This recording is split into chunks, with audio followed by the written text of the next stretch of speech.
नमस्कार दोस्तों, हमारे YouTube चैनल संस्कार बुक क्लब में आपका बहुत बहुत स्वागत है। मैं आपके लिए लेकर आया हूं एक ऐसा प्रोजेक्ट जिसे करने के लिए मैं तो एक्साइटेड हुई, पर मैं जानता हूं कि आप भी इसे सुनने के लिए उतने ही बेकरार हैं। जी हाँ, यह है श्रीमद् भागवत गीता। इस वीडियो में हम लेकर आए हैं गीता के अध्याय 2 का बाकी हिस्सा, तो सुने। श्लोक 4। श्री कृष्ण आगे कहते हैं, अगर तू अपने कर्म से पीछे हट गया तो तुझे अपमान के सिवा कुछ नहीं मिलेगा। अगर तू ये राज्य या विजय पाना नहीं चाहता तो हार जीत, सुख दुख को समान समझकर युद्ध कर। इस तरह तू पाप का भागी नहीं बनेगा। अब तक तू ज्ञान योग के बारे में सुन रहा था, अब कर्म योग के बारे में सुन। अर्थ: अर्जुन सोच रहे थे कि अपने लोगों की हत्या करके वो पाप के भागीदार बनेंगे, तो कृष्ण उन्हें समझाते हैं कि किसी कर्म या काम के बदले में कुछ पाने की इच्छा करना ही इंसान को बंधन में बांधता है। लेकिन जब कोई कर्म बिना किसी इच्छा के किया जाए तो वो आत्मा को आजादी की ओर ले जाता है। सांख्य या ज्ञान योग इस ब्रह्मांड के अटल सच के बारे में ज्ञान देती है, यानी इंसान को समझाती है कि वो असल में एक पवित्र आत्मा है, पंच तत्वों से बना शरीर नहीं। ये हकीकत और भ्रम के बीच का फर्क सिखाती है। सच का ज्ञान अज्ञानता को, नासमझी को नष्ट कर देता है। अज्ञानता ही इस संसार में जन्म और मृत्यु का कारण बनता है, और सारे दुख और भ्रम इसके साथ जुड़े हुए हैं। योग या कर्मयोग कर्म का मार्ग है। इस रास्ते पर चलने वाले किसी कर्म के बदले कुछ पाने की इच्छा नहीं करते। जब इंसान खुद को भगवान द्वारा चुना गया एक जरिया मानकर कर्म करता है तो वो भी कर्म योग ही कहा जाता है।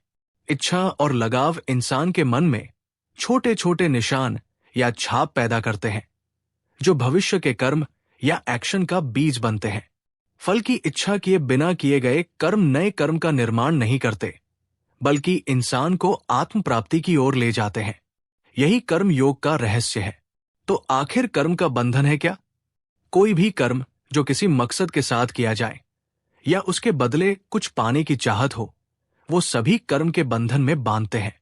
कर्म योग का मतलब है जहां हर कर्म बिना इच्छा या बिना बदले में कुछ पाने की चाहत के किया जाए। इच्छा इंसान को अच्छा नहीं बनने देती, इसीलिए खुद की सही पहचान कर, यानी खुद को आत्मा, परमात्मा की रचना मानकर मन द्वारा ये विचार करना होता है कि मुझ आत्मा के पास वो सुख शांति शक्ति पहले से ही है। मुझे चाहिए नहीं, बल्कि मेरे पास ये है ही। और ये विचार मन की शक्ति के जरिए वो साधन या आवश्यक वस्तु या फल आपको दिलाता है। इसे मांगो और तुम्हें मिल जाएगा सिद्धांत कहा गया है। इच्छा करना लालच और लगाव को जन्म देता है। कर्मों के पहल की इच्छा करना ही भ्रष्ट आचरण की शुरुआत है, क्योंकि लालच और लगाव की कोई सीमा नहीं होती, और यही गलत कर्म करने के लिए इंसान को प्रेरित करता है, जिसके कारण डर और हिंसा फैलती चली जाती है। इस कर्म योग में आत्म अनुभूति की सबसे ऊंची स्थिति में पहुंचना भी संभव है, क्योंकि इंसान एकाग्र मन के साथ काम करता है। जो लोग कुछ पाने के लिए अंतहीन इच्छाओं के साथ कर्म करते हैं, उनका व्यक्तित्व टूटने और बिखरने लगता है। बिखरे हुए मन के साथ वे अपने काम में पूरा फोकस नहीं कर पाते, इसलिए उनकी कोशिश अक्सर असफलता में बदल जाती है। श्लोक 5। श्री कृष्ण कहते हैं, हे अर्जुन, इस प्रकृति में 3 गुण हैं, सत्व, रजस और तमस, जिनसे तुझे ऊपर उठना है। तेरा अधिकार सिर्फ कर्म करने में है, उसके फल में नहीं, इसलिए तू फल पाने की इच्छा से कर्म मत कर। इस तरह तू हर बंधन से मुक्त हो जाएगा। अर्थ: श्री कृष्ण यहां मनुष्य को इन 3 गुणों से ऊपर उठने के लिए कह रहे हैं। प्रकृति 3 गुणों से बनी है, यानी सत्व पवित्रता, प्रकाश, सद्भाव, रजस जुनून, बेचैनी, गति, और तमस जड़ता और अंधकार। ये तीनों गुण सभी जीवों में अलग अलग मात्रा, डिग्री में रहते हैं। मन और बुद्धि इन गुणों से बनी हुई है। इनसे ऊपर उठने का मतलब है मन और बुद्धि से परे जाकर अपने असली स्वरूप को पहचानना। सत्व में आत्मा के 7 गुण उच्चतर डिग्री में रहते हैं: ज्ञान, शांति, सुख, प्रेम, पवित्रता, आनंद और शक्ति। इन 7 गुणों का कम होना आत्मा को रजो और रजो प्रधान अवस्था में लाता है, और इनका बहुत कम होना ही आत्मा को तमो और तमो प्रधान अवस्था में लाता है। रजो में आत्मा फिर भी अपने आत्मिक गुणों के सहारे अच्छे कर्म करती है। तमो यानी अंधकार यानी ज्ञान समझ की कमी के कारण कर्म भ्रष्ट हो जाते हैं और सभी को दुख देने वाले कर्म करते हैं। श्री कृष्ण आगे समझाते हैं कि इंसान को भविष्य के बारे में काल्पनिक डर और चिंता में अपना आज बर्बाद नहीं करना चाहिए, बल्कि आज पूरी मेहनत और लगन से कर्म कर अपने जीवन के हर पल को फलदायी और सार्थक बनाना चाहिए। ये श्लोक कर्म योगी को 3 बातें सिखाता है। 1. इंसान का सिर्फ अपने कर्म पर अधिकार है। 2. कर्म के फल पर उसका कोई कंट्रोल नहीं है। 3. इंसान को कोई भी कर्म कुछ पाने की इच्छा से नहीं करना चाहिए, क्योंकि ये उसे बंधन में बांध देता है और नए कर्म को जन्म देता है। जब इंसान किसी कर्म को कर्ता के भाव से ना करते हुए खुद को एक माध्यम समझकर कोई कर्म करता है और उसके बदले में कुछ पाने की इच्छा नहीं रखता, उस कर्म को श्रेष्ठ कर्म कहा गया है, क्योंकि वो उसे हर तरह के बंधन से मुक्त कर देता है। बिना किसी इच्छा से किए गए कर्म करने से इंसान को शांति मिलती है और उसकी वासना कम होने लगती है। उम्मीदों के बंधन से मुक्त होकर उसके लिए मोक्ष के दरवाजे खुल जाते हैं। इस तरह कर्म करने से मनुष्य जन्म जन्मांतर के जन्म और मरण के चक्र से मुक्त हो जाता है। योग का मतलब है मन की वो खास स्थिति जिसमें जीवन के सभी उतार चढ़ाव में मन समान बना रहता है। ऐसे कर्म करने के दौरान वो खुद को भूल जाता है और सफलता या विफलता की चिंता या परवाह नहीं करता। इसी संतुलन को योग कहा गया है। ऐसी अवस्था में दुनिया में रहते हुए भी वो खुद को दुनिया के माया जाल से अलग रख पाता है और पुण्य और पाप से अछूता रहता है। पुण्य और पाप इंसान को तब लगता है जब वो खुद को शरीर समझता है। अगर वो खुद को इस पहचान से अलग कर दे तो पुण्य और पाप का उस पर कोई प्रभाव नहीं होगा, और इस तरह जो कर्म पहले हमें बंधन में बांध रहे थे वही अब मुक्ति का साधन बन जाते हैं। कहने का मतलब यह है कि एक बार खुद को आत्मा समझने के बाद आत्मा से पाप कर्म होना बंद हो जाते हैं, क्योंकि मैं भी आत्मा तू भी आत्मा यानी एक ही परमात्मा की रचना। तब एक आत्मा दूसरी आत्मा को दुख कैसे दे सकती है? इसीलिए वो इच्छाएं न रखकर अच्छे कर्म करने लगती है और इस तरह पुण्य कमाने लगती है। आत्मा को ही पुण्य आत्मा या पाप आत्मा कहा जाता है। कभी भी पाप शरीर या पुण्य शरीर नहीं कहा जाता। आत्मा जब खुद को एक निमित्त मानकर कर्म करती है तभी वो कर्म बंधन से मुक्त होती है। मैं कर रहा हूं, इस भाव से किया गया कर्म आत्मा को कर्म बंधन में बांधता ही है। श्लोक 6। हे पार्थ, जब मनुष्य मन की सभी इच्छाओं और विकारों को पूरी तरह से त्याग देता है तो उसे खुद को खोजने में यानी आत्म खोज में संतुष्टि मिल जाती है।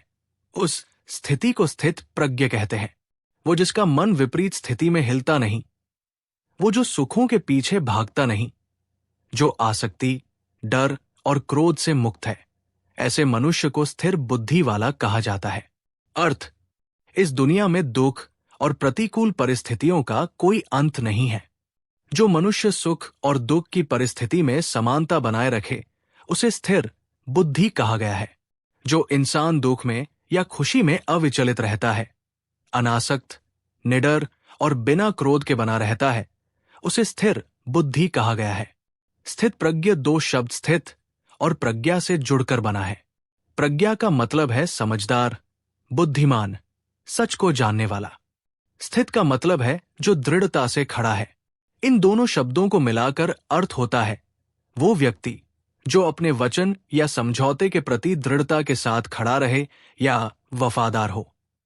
एक ऐसा आदमी जो निर्णय में दृढ़ है, जो किसी भी भ्रम से मुक्त है। एक आदमी जो दृढ़ निश्चयी है, स्थिर है। हमारी इंद्रियों पर बाहरी दुनिया की चीजों का असर होता है जो हमारे मन तक जाती है। मन का स्वभाव होता है ऐसी सांसारिक चीजों के पीछे भागना। अपने मन को इन इंद्रियों के जाल से बचाना और खुद पर फोकस करना ही हमें जीवन की बेचैन करने वाली परिस्थितियों से आजाद कर सकता है। अगर मन को इन 2 पहलुओं में ट्रेन किया जाए, ए, आत्मनियंत्रण, सेल्फ कंट्रोल में रहना, और बी, किसी भी वस्तु के साथ न तो लगाव करना और न ही उसके प्रति घृणा रखना। इस तरह उनके प्रति खिंचाव और आकर्षण को कंट्रोल में रखा जा सकता है। मन की ये स्थिति, जिसमें किसी चीज या भावना के कारण कम हलचल हो, उसे शांति या प्रसाद कहा जाता है।